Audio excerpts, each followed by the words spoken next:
Let us purify our love for Jesus each day. For only those who love Jesus authentically, sincerely, can be trusted to take care of His flock.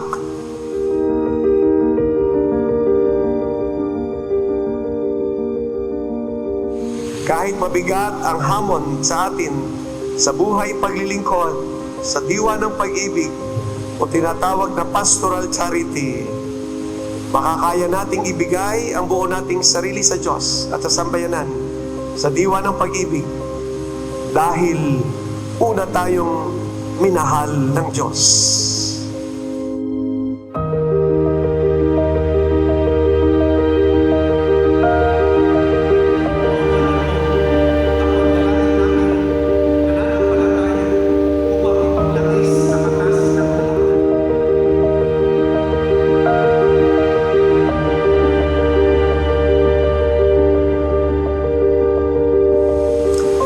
Panginoong Jesucristo na walang hanggang pari ay laging naglilingkod sa tunay na pagmamalasakit, pangangaral ng mabuting balita lalo na sa mga dukha, pagpapalaya sa mga bihag at bilanggo, pagpapatawad sa mga kasalanan, pagpapagaling, pagbibigay ng paningin sa mga bulag, pagbibigay kaluwagan sa mga sinisiil. Tayong mga obispo at pari ay inaasahan ng Diyos na maging mapagmalasakit din sa sambayanan, kagaya ng ating Panginoong Hesus, ang dakila at walang hanggang pari.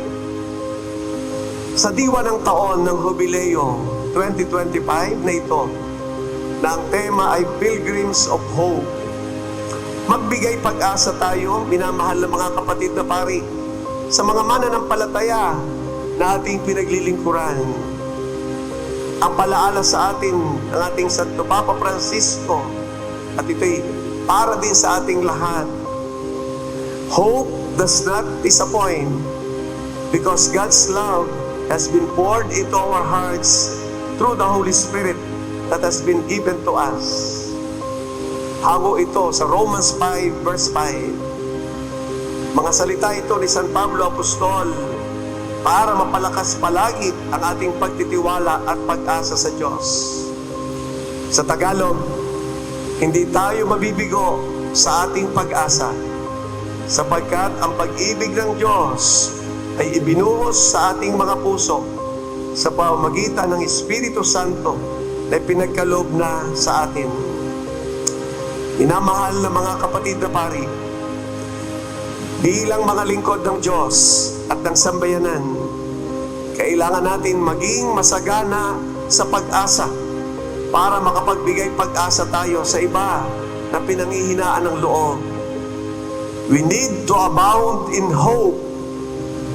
Kailangan natin lalo pang maging malapit sa Diyos na bukal ng pag-asa sa pamamagitan ng tapat na pananalangin at pagsasabuhay ng ating mga sinumpaang pangako o priestly vows na ating sasariwain ngayon sa pagdiriwang na ito.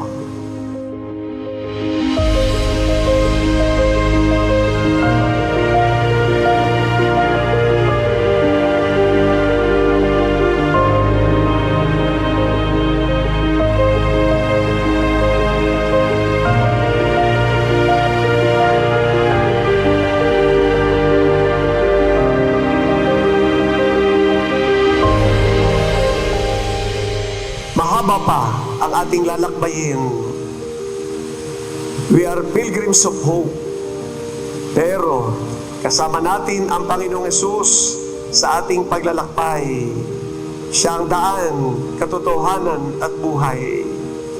Naway sa tulong ng panalangin ng Mahal na Birheng Maria, ina ng ating Panginoong Hesus, ina ng buong simbahan, ina ng pag-asa, Mother of Hope, makapamuhay tayong lahat sa matatag na pag-asa at pagmamahalan sa isa't isa. Pagpalain tayo ng Diyos ngayon at magpakailanman.